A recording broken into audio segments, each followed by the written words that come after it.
우리는 오늘까지 3번에 걸쳐 지금 하나님의 선물이라는 큰 주제 아래 선물의 의미가 무엇인가에 대해서 말씀을 좀 나누고 있습니다.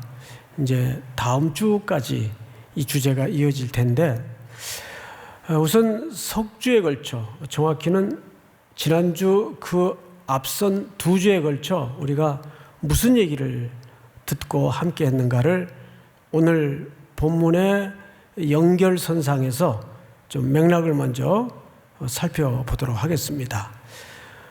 우선 하나님은 기대하지 않았던 선물을 우리에게 주셨어요. 우리가 죽어 있을 때, 연약할 때, 아직 죄 아래 있을 때 우리에게 예수 그리스도라는 선물을 주셨어요. 사실 이것은 고대 시대에는 있을 수 없는 개념입니다.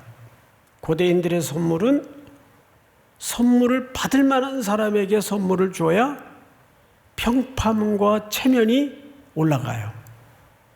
근데 그렇지 못한 사람에게 선물을 줄 때는 체면과 평판이 깎여집니다. 평판과 체면은 고대 시대의 사람들에게는 목숨만큼이나 중요한 주제였습니다. 근데 하나님은 그 시대의 모든 개념을 엎으시고 선물을 받을 자격이 없는 우리에게 그리스도라는 선물을 주셨어요. 두 번째는 왜 선물을 주셨나? 고대 개념으로는 누군가의 선물을 줄 때는 첫째가 내가 너하고 새로운 관계를 형성하고 싶다. 이런 새로운 관계에 대한 희망을 담아서 선물을 주는 거예요. 그리고 두 번째는 상응성인데, 내가 이 정도의 이런 값어치의 선물을 주었으니 그대도 거기에 상응하는 어떤 기대를 내가 갖고 있다. 기대. 이것이 선물에 담아졌던 중요한 핵심 가치라고 말씀을 드렸죠. 자, 근데 문제는 우리에겐 거기에 부응할 수 있는, 기대에 상응할 수 있는 실력도 능력도 마음도 없어요. 우리 안에는 거룩한 자원도 없고 의도 없어요. 그래서 지난주 우리는 이렇게 설교를 맺었었습니다. 예수 그리스도께서 저와 여러분들에게 수고하고 무거운 짐진 자들아 다 내게로 오라. 내가 너희를 쉬게 하리라. 내게로 와서 나의 멍에를 메고 배우라 그랬어요. 배우라. 기억나시죠? 그래서 우리는 예수 그리스도께 묶여 새로운 생명을 선물로 부여받았는데, 새로운 생명으로 거듭난 존재임에도 불구하고 우리는 우리 자신에 대해서 여전히 좌절하고 실망하고 그 하나님의 선물을 주신 기대에 부응할 수 없는 존재라는 깊은 자괴감에 빠질 수 있는 존재였어요. 그러나 예수 그리스도께서 내게로 와서 멍에를 메고 내게 배우라, 두 가지를 명령하셨어요. 멍에를 메라, 내게 배우라. 이제 오늘 주제는 뭐냐면 그 다음 문제예요. 그러면 그 멍에를 왜 메야 되는데, 두 번째는 그 멍에를 메고 어디로 갈 건데, 이제 목적과 방향성의 문제를 나눌 겁니다. 그것이 오늘 본문 로마서 12장 1절에 담아진 중요한 핵심 원리예요. 자, 로마서 12장 1절을 좀 볼까요? 그러므로 형제들아, 내가 하나님의 모든 자비하심으로 너희를 권하노니, 이렇게 돼 있어요. 자, 앞을 좀 보실까요? 여기 권한다라는 말을 썼어요. 얼핏 이 언어의 뉘앙스는 이래 들리지 않습니까? 아, 이건 뭐 꼭 필수는 아니고 해도 되고 안 해도 되는데 뭐 가능하면 했으면 좋겠다. 근데 그 정도 차원이 아니에요. 이 원문의 뉘앙스를 그대로 살리자면 강력한 권고예요. 이제 번역이 조금 충분하지 못해요. 이거 꼭 해야 된다. 우리 학교 다닐 때 공동 필수가 있었고 또 선택 과목이 있었잖아요. 근데 공동 필수 과목은 아무리 학점이 차도 그 과목이 이수가 안 되면 졸업이 안 돼요. 제가 졸업할 때 가끔 그 학점이 이제 계산을 해보니까 다 돼요. 그리고 이제 마지막 학기에 여유 부리다가 이제 졸업 심사 때 필수 과목 하나가 펑크가 난 거예요. 졸업 안 돼요. 졸업을 시킬 수가 없어요. 그래서 뭐 난리가 났던 경우들이 가끔 있었어요. 저요? 저는 아니에요. 저는 그럴 리가 없죠. 필수 과목은 권고하는 과목이 아니에요. 꼭 따라. 지금 바울이 그 얘기를 하고자 하는 거예요. 근데 이게 문제가 있어요. 이렇게 강력한 권고는 어느 정도 양자가 그럴 수 있는 관계가 형성되어 있었을 때 하는 것이 이 권고예요. 그런데 어떡하죠? 로마 교회와 사도 바울 간에는 아직 이런 관계가 아니에요. 이렇게 강력하게 뭔가 거의 가급적인 태도로 권고할 만한 어떤 교제가 없어요. 오히려 바울 입장에서는 앞으로 이제 로마 교회에 도착을 하게 되면 이제 선교와 복음 사역을 위해서 읍소를 해도 시원찮을 판인데 이렇게 부드럽게 마일드하게 뭐 이렇게 부탁할 일이 앞으로 많이 이제 생길 텐데 굉장히 거칠게 강력하게 공고를 한단 말이에요. 그럼 그럴 때는 그만한 이유가 있었겠죠. 왜 우리도 그럴 때 있잖아요. 내가 저 사람하고 아무 관계가 없지만 사람이 죽고 사는 문제가 걸렸을 때 어이구 안 돼! 모르고 차가 오는데도 저벅저벅 걸어 들어가거나 하면 사람이 죽고 사는 문제가 걸리면 관계가 어떻든 간에 일단 살려놓고 봐야 되는 거 아니에요. 그렇죠? 그 정도의 어떤 중요한 얘기를 지금 하겠다는 거예요. 사도 바울이 이해가 됩니까, 여러분? 그래서 이런 강력한 일면식도 아직 없는 로마 교회 성도들에게 필수적으로 공고를 하는 거예요. 이쯤 얘기하면 여러분들이 말씀을 듣는 가운데 지금 그런 눈빛과 그런 표정을 지어서는 안 돼요. 조금 더 적극적이고 진지한 눈빛과 모습으로 야, 도대체 무슨 얘기를 하려고 그러는데 사도 바울이 도대체 앞으로 무슨 얘기를 쓰려고 이 정도 뭐 우리 표현대로 치자면 으름장을 지금 놓고 있는 걸까? 일면식도 없는 교회 성도들에게 그런 생각을 갖고 들으시는 것이 오늘 의미를 정확히 이해하는 거예요. 궁금해지죠? 1절을 다시 보세요. 그러므로 형제들아 내가 하나님의 모든 자비하심으로, 그러니까 사도 바울이 이 권고의 기초가 뭐냐 하면 하나님의 모든 자비하심이에요.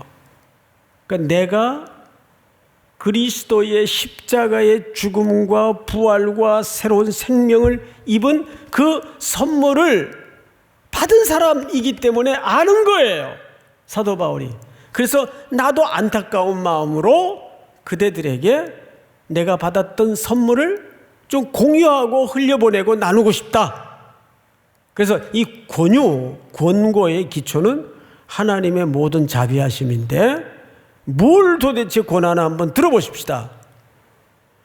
권하노니 너희 몸이라는 단어가 등장을 해요. 하나님이 기뻐하시는 거룩한 산제사로 어떻게 해라? 드리라. 이제 앞을 잠깐 봐주실까요? 바울의 글들이 신약의 절반을 차지합니다. 그렇죠? 그런데 참 신기한 게 바울의 표현과 언어 속에는 유독 이 몸이라는 주제가 많이 등장을 합니다. 그리고 이 몸이라는 주제가 아주 중요한 주제가 돼요. 그런데 몸만 그냥 얘기한 게 아니라 이걸 어떻게 하래요? 드리래요. 하나님께 드리래요. 그래서 오늘은 설교의 모든 내용들이 몸이 무언가, 그리고 두 번째는 드리라는 게 무슨 개념인가, 이 양대 주제를 가지고 여러분들과 말씀을 좀 나눌 겁니다. 우선 우리 몸은 그냥 우리가 영적인 하니까 그냥 이 영혼만 둥둥 떠다니는 존재가 아니에요. 우리는 그걸 사람이라고 하지 않아요. 우리가 사람으로서 온전해지려면 그 영혼과 정신과 이 모든 것들이 보이지 않는 실체들이 어디에 담아지죠? 우리 몸에 담아져요. 몸. 그걸 사람이라고 합니다. 기독교인들이 자칫 신앙적인 오해를 갖게 되면 아니 몸은 이거 필요 없는 거야. 이게 영지주의자들의 주장이에요. 하나님도 우리를 창조하실 때 먼저 만든 게 뭐죠? 몸을 먼저 만들었어요. 진흙으로, 흙으로 이렇게 자작자작 하셔가지고 몸을 이렇게 통통한 몸, 뭐 마른 몸 이렇게 그때 아담 하나를 만들었지만 예를 들자면 몸을 만들었어요. 그리고 그 코에다가 하나님이 하고 하나님의 영을 집어넣으셨어요. 숨을 내쉬면서. 그러자 뭐가 됐다고 성경이 기록하고 있죠? 생명, 사람이 된지라 그랬어요. 그게 사람이에요. 예수님도 이 땅에 오실 때 뭘 입고 오셨죠? 몸을 입고 오셨어요. 몸이 중요하지 않으면 그냥 영으로 오셔도 되잖아요. 그리고 그것뿐만이 아니에요. 십자가에 죽으신 이후에 사흘 만에 부활하신 후 영혼만 부활하셨나요? 아니에요. 새로운 몸으로 부활하셨어요. 몸은 굉장히 중요해요. 그런데 이 몸이 더 나아가서 어떻게 중요하냐 하면 우리는 몸으로 사람과 관계를 형성해 나가요. 자, 제일 먼저 만나면 요즘은 이 코로나 때문에 그럴 수 없지만 우리 보통 허그를 하거나 악수를 해요. 악수를. 이게 몸이에요. 몸이 나가요. 또 몸의 신체 기관 중에 하나인 눈으로 사람을 봐요. 그래서 이 몸은 놀랍게도 타인과 관계를 형성하는 뭐가 됩니까? 도구가 됩니다. 도구. 그래서 몸이라는 것은 타인과 관계를 형성하는 도구로서 중요한 기능을 가져요. 자, 그런데 여기서 제가 여러분들에게 질문을 하나 드릴 테니까 꼼꼼하게 한번 생각을 해보세요. 우리 모니터로 예배 드리는 분들도. 근데 우리는, 이 몸은, 더 나아가서 사람은 무의식이 지배를 합니까? 의식이 지배를 합니까? 어느 쪽일 것 같아요?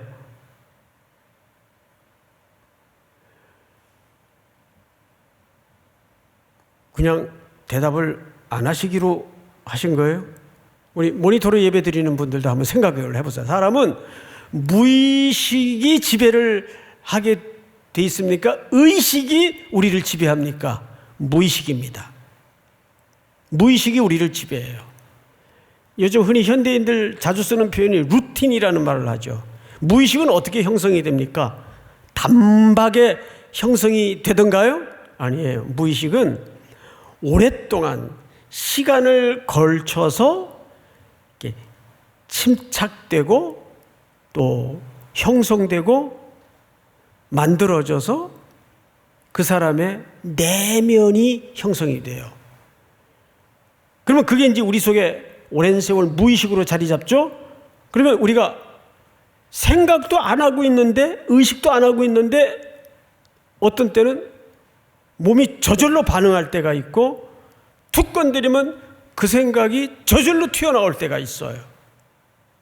그게 의식이 동기를 주는 겁니까? 무의식이 발동을 일으키는 겁니까? 무의식이 발동을 일으키는 거예요. 근데 우리의 무의식은 지금까지 그리스도를 알지 못했을 때는 뭐의 지배 아래 있었을까요? 죄, 그리고 악의 영향력 아래 우리 무의식이 지배되어 있었어요. 그래서 우리는 사실 그쪽이 훨씬 더 편하고 익숙해요.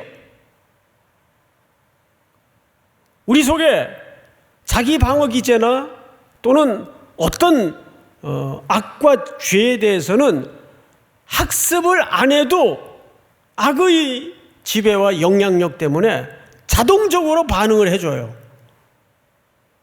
제일 간단한 신뢰는 여러분 유아부실에 한번 가보세요. 그 맑고 깨끗한 아이들의 눈망울 표정인데 거기서 동족 상잔의 전쟁이 벌어져요. 자기네들끼리. 한 번도 누가 네 것을 뺏을 때에는 너 양보하지 말고 파이팅 해야 된다, 싸워야 된다. 그걸 가르쳐준 엄마가 없어요. 그런데 애들은 그걸 할 줄 알아요. 자기들도 모르게. 그게 악의 지배와 죄의 영향력 때문에 타락한 인간의 본성이에요. 우리는 늘 그쪽에 익숙한 지배를 받고 우리 자아가 형성이 됐어요. 자기중심적 자아가 형성이 됐어요. 근데 우리 의식이라는 거는 훈련을 해야 되고 생각을 해야 되고 반복을 해야 되고 힘들어요. 그러니 생각을 해보세요. 어느 날 갑자기 예수님이 제 어깨에다가 예수님이 지셨던 멍에를 같이 지고 가자 해서 이렇게 탁 멍에를 같이 얹었어요. 그때부터 우리는 꼼짝 못하고 예수님의 행보에 우리의 걸음과 삶의 기조와 삶의 내용들이 맞춰져야 됩니다. 자, 그러면 이것이 즐겁고 행복하고 기쁜 행로겠습니까? 불편하고 힘겨운 행로겠습니까? 불편하고 힘겨운 행로일 수밖에 없어요. 왜? 아직 이쪽에는 익숙하지 않아요. 그래서 예수님이 뭐라 그랬죠? 나의 멍에를 메고 배우라 그랬어요. 배우라. 그래서 배우라는 말을 썼어요. 그러니까 우리를 지배하는 것은 의식의 세계가 아니라 무의식의 세계예요. 그러면 이 원리를 잘 생각해 보면 여기에 답이 있어요. 사실은 역설적으로 어떤 답이 있을까요? 새로운 생명으로 거듭나 예수님과 멍에를 함께 지고 가는 우리 걸음걸음에 그 모든 삶의 루틴과 패턴이 반복이 우리 속에서 뭘로 자리 잡아야 될까요? 무의식적으로 자리 잡아야 돼요. 그 주일날도 오늘 주일이구나. 예배당 가야 되겠다. 이건 아직 모른 거예요. 그 유령처럼, 그 몽유병 환자처럼 주일날이면 자동적으로 아무 생각 없이 성경책 위에 뽀얗게 쌓인 먼지 툭 털고 그냥 아무 생각 없이 예배당으로 향하는 거예요. 아무 생각 없이 올 수 있는 수준까지 와야 돼요. 오늘 교회 가야 되지. 이건 아직 멀었다니까요. 이해가 잘 안 되죠? 그러니까 무슨 얘기를 드리고 싶으냐 하면 우리 속의 신앙의 내용도 이것이 무의식적으로 되기까지 자리 잡도록 뭐가 필요할까요? 끊임없는 반복과 훈련과 그리스도를 쫓는 연습이 필요하단 말이에요. 한때 한국교회를 병들게 만들었던 아주 안 좋은 신앙의 교육과 가르침 가운데 뭐가 있었는가 하면 한방 신앙이 있었어요. 보통 교회는 봄과 가을로 부흥회라는 거예요. 부흥회. 뭐 성령 부흥회 뭐 이런 거 해요. 타이틀 걸어놓고. 부흥회가 우리 한국교회 유익을 준 것도 많지만 우리 신앙에 병폐를 준 것도 또한 있어요. 마치 어떤 느낌이었는가 하면 1년 내내 자기 마음대로 살고 돌아다니다가 부흥회 돌아오면 명절날 목욕탕 가서 때 불려가지고 때 베끼듯이 이번 부흥회 때 내가 한번 변화돼야 되겠다. 이번 수련회 때 내가 한번 내 삶을 좀 고쳐야 되겠다. 그렇게 잘못된 한방신앙의 운명을 걸었던, 그렇게 가르쳤던 때가 있어요. 그래서도 돌아오는 사람은 있겠지만 보편적으로 그것은 건강한 모습이 아니에요. 그러니까 잘 보세요. 극적으로 변화되었다고 뭐 갑자기 떠가지고 간증하고 돌아다니는 사람이 길게 가는 법이 없어요. 그래서 한방신앙은 위험한 겁니다. 과거에는 뭐 기도원이라는 데가 많아가지고 때마다 올라가서 소나무, 애꿎은 소나무 뿌리를 붙들고 그거 붙들고 씨름을 해요. 은혜 받게 해달라고 그러고 방언하게 해달라고 그러고 그거 뽑힐 때까지 내가 물러가지 않겠다고 그러고. 그래서 기도원 원장님이 담임 목사님한테 전화 걸어가지고 얘 좀 내려가라고 그러고 그랬던 때가 많아요. 저도 기도원을 참 많이 다녔었어요. 삼각산 기도원, 또 청계산 기도원, 또 수원에 가면 칠보산 기도원이라고 있어요. 거기서 제가 참 은혜를 많이 받았는데, 그러나 신앙은 죄도 한 번에 길들여지지 않듯이 신앙은 한 번에 뭔가 변화가 되질 않아요. 작년에 욕을 10번 했으면 올해는 그냥 9번으로 줄이고, 이제 내년에는 한 8번으로 줄이고, 이렇게 차츰차츰 달라지는 게 신앙일 수밖에 없어요.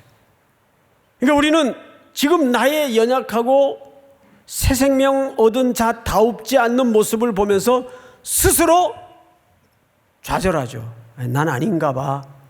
난 틀렸나 봐. 난 가짜인가 봐. 아니요. 이걸 하나 아셔야 돼요.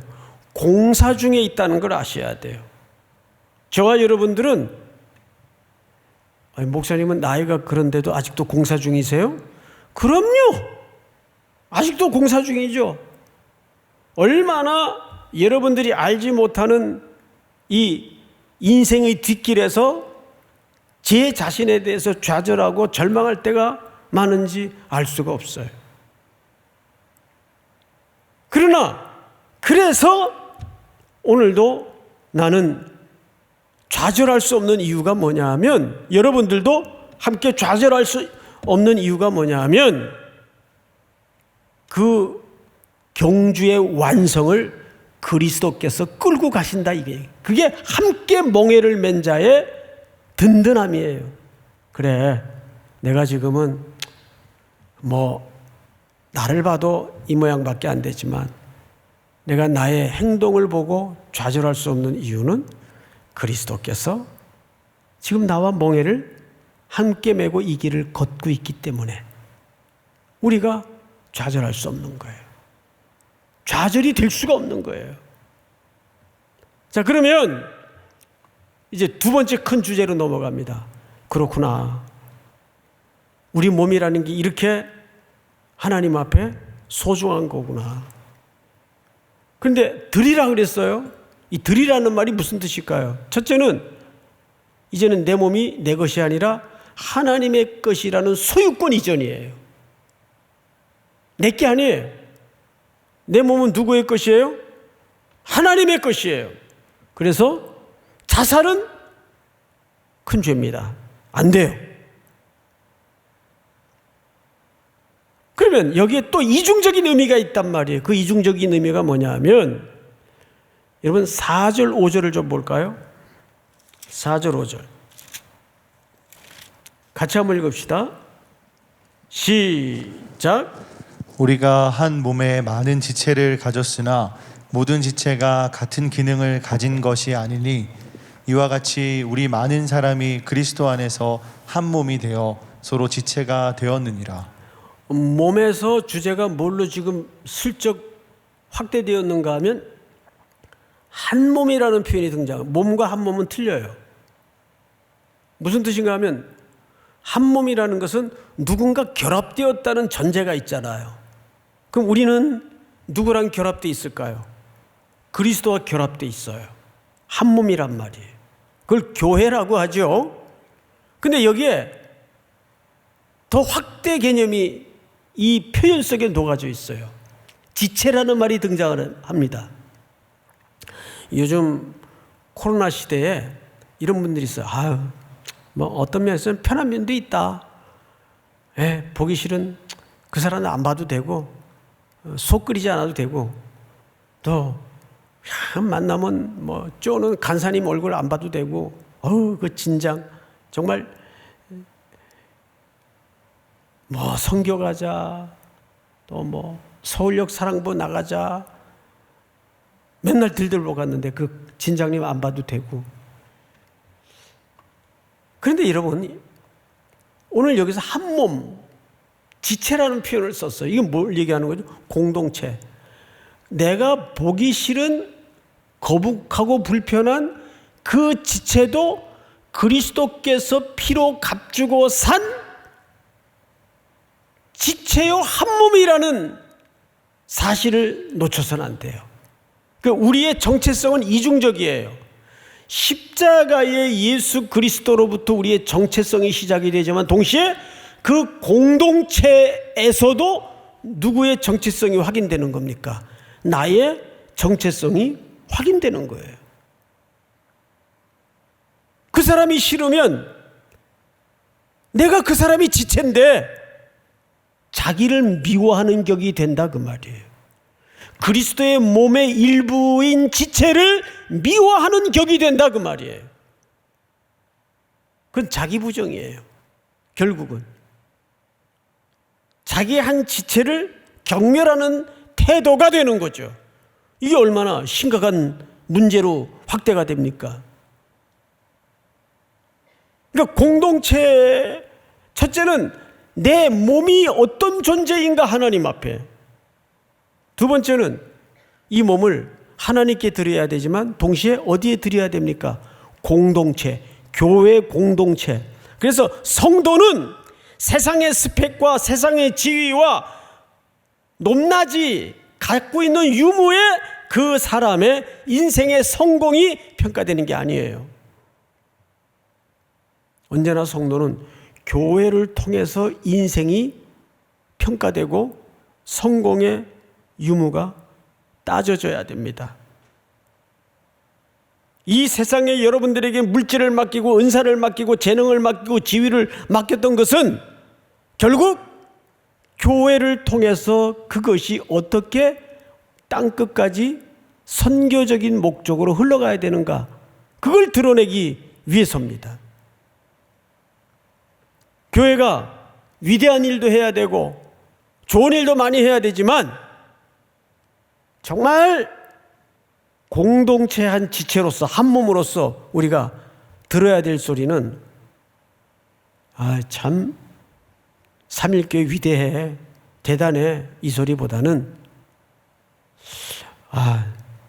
참 삼일교회는 은혜로운 교회야, 이 소리가 더 우리가 들어야 될 본질적 소리예요. 사실은 그렇다면 우리 그 구체적인 실천 방안에 대해서 한번 들어보십시다. 로마서 12장 10절을 한번 같이 읽읍시다. 10절 다 같이 시작. 형제를 사랑하여 서로 우애하고 존경하기를 서로 먼저 하며. 네, 여기 사랑, 우애, 존경, 서로 먼저 이런 표현들이 등장을 하죠. 지금은 공동체성이 다 무너진 부득이한 현실을 우리가 살아가고 있어요. 모일 수가 없으니까, 대면할 수가 없으니까. 그래서 혼자 한켠에 나는 이런저런 모습 안 볼 수 있고 이대로 좋다. 그래서 맨날 주말이면 방에 홀로 앉아가지고 나 혼자 산다만 쳐다보고 그러는 사람들 없어요?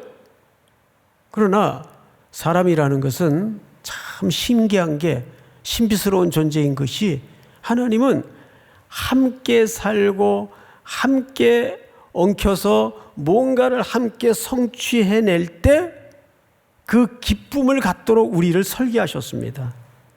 여러분, 팀으로 구성된 운동을 한번 해보세요. 저희 교회도 처음에 이렇게 교육자님들 들어오실 때는 정말 어떻게 저럴 수가 있니 싶을 정도로 이 몸치, 운동이 안 되는 분들이 있어요. 그건 뭐 거의 그건 천부적으로 운동이 안 되는 분들이 있어요. 뭐 공이 앞에 오면 어떻게 할 줄을 몰라요. 우왕좌왕하고 동공이 흐려지고. 그런데 이제 시간을 걸쳐서 꾸준히 운동을 시키고 운동을 하다 보면 어느새 척척 머리로 공을 받아내고 발로도 받고 땀을 뻘뻘 흘리면서, 그러다가 이겼어. 상대팀에게 이겼어. 그러면 그 연약한 형제가 잘하던, 운동 잘하던 형제들과 함께 그 승리를 만들어냈을 때 그 기쁨은 공동체에서밖에는 경험할 수 없는 기쁨이에요. 그런 거죠, 예를 들면. 그러니까 나 혼자 산다 라는 이상한 프로만 보지 마시고, 우리는 이 공동체에서 당장 실현하고 실천할 수 있는 과제가 뭘까? 이 비대면 세상, 온라인 사회에서 뭘까? 우선 가상 공간이라는, 그래도 이 공동체성을 묶어놓는 힘이 하나마 공간이 있어요. 거기에다가 우리가 글을 쓰고 댓글을 달고 할 때 디스하는 말, 남을 까는 말, 공격성 발언, 이런 것을 안 해야 돼요. 우리 속에는 누구나 자기 방어 기제와 자기 중심적인 그런 근성이 있기 때문에 누가 나를 공격하면, 그래서 범죄를 일으킨 분들 왜 그랬냐고 물어보면 나한테 모욕감을 줬다 그래요. 모욕감. 얼마 전에도 뭐 이 배달하는 형제를 갖다가 누가 모욕을 했죠. 모욕을. 그래서 범죄가 일어나는 거예요. 우리는 이거를 어떻게 하든 우리 기독교인들이 스스로 먼저 이 악한 문화를 차단해야 될 텐데, 우선 우리 제일 많이 하는 SNS 상에서 그런 거칠고 악한 디스하는 말들을 이제 안 하기로, 저도 그래서 회개를 했어요. 저도 우리 교육자님들이 막 목회일지 안 쓰고 그러면 속이 상해가지고 막 2단 옆차기 날리는 이모티콘을 날리고 그랬어요. 그리고 그것도 성이 안 풀리면 그냥 뭐 확 막 찢어가지고 입에서 불이 나오는 이모티콘을, 그림을 날리고 그랬어요. 그거를 제가 회개했어요, 오늘. 이제 안 하기로 제가 결심을 했고, 목회일지를 안 써도 한 번 더 정중하게 제발 써주시기를 부탁합니다. 그리고 온천 표시를 할 거예요. 온천 표시가 뭔지 알죠? 열나는 표시. 우리 청년들이 참 은사가 많잖아요. 그림 그리는 청년들도 있고. 누가 이런 걸 좀 하세요. 교회 용어로라도, 크리스찬 용어로라도 이 그림 하나에도 눈물이 찔끔 나도록 찡한 감동적인 이모티콘을 좀 누가 만들면 제가 인나파를 불어가지고 대박으로 팔리게 할게요. 대박으로. 누가 그런 거 좀 만드세요. 제가 아침에 일부 때 이 설교를 하고 났더니 우리 두 아이가 정말 닭살 돋는, 평소에 절대 그럴 리 없던 두 아이가 닭살 돋는 이모티콘을 보냈어요, 저한테. 아빠 사랑합니다. 아빠 축복합니다. 그래서 저도 이제 닭살 돋는 답변을 했죠. 그러다 보면 이게 선순환이 이루어진다고요. 누가 그런 거 좀 개발하세요. 그런 거 좀 그리고 만드세요. 이걸 누가 끊어야 될까요? 우리 그리스도인들이 끊어야 돼요. 그래서 자꾸 이 문화를 하루아침에 바꿀 수 없으니까 지속적으로 이런 의도와 시도가 계속 여러분들을 통해서 만들어지다 보면 그 인터넷에 댓글 하나 때문에 사람이 죽잖아요, 여러분. 이게 얼마나 무서운 살인이에요. 그게 얼마나 무서운 짓이에요. 자긴 장난으로 그랬대요. 장난으로 애들은 돌을 던지는데 개구리는 죽고 사는 문제란 말이에요. 어떻게 하면 좋아요?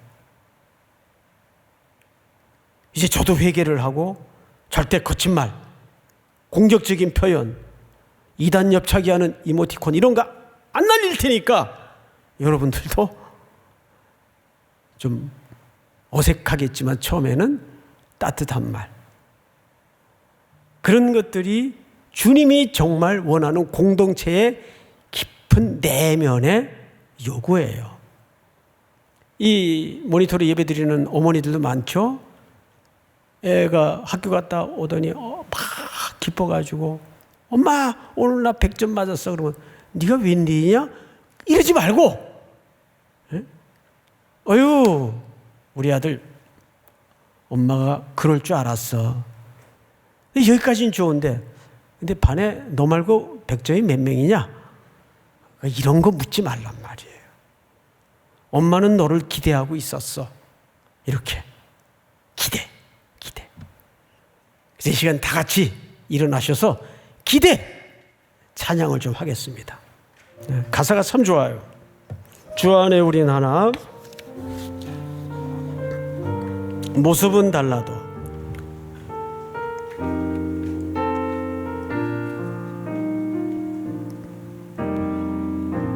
주 안에 우린 하나 모습은 달라도 예수님 한 분만 바라네. 사랑과 선의 의로 서로를 격려해 따스함으로 보듬어가리.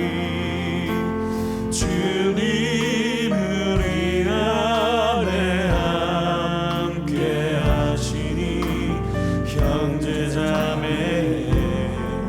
기쁨과 슬픔 느끼네.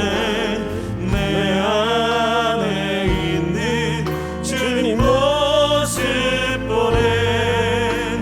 그분 기뻐하시네.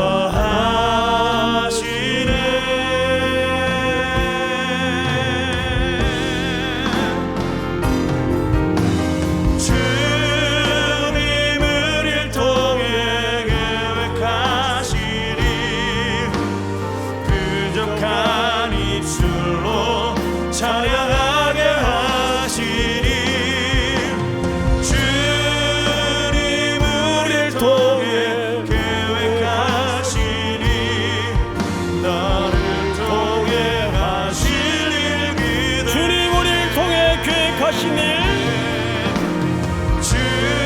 주님을 일통해 계획하시니 부족한 입술로 찬양하게 하시니. 주님을 일통해 계획하시니 너를 통해 하실 일 기대해. 하실 일 기대해.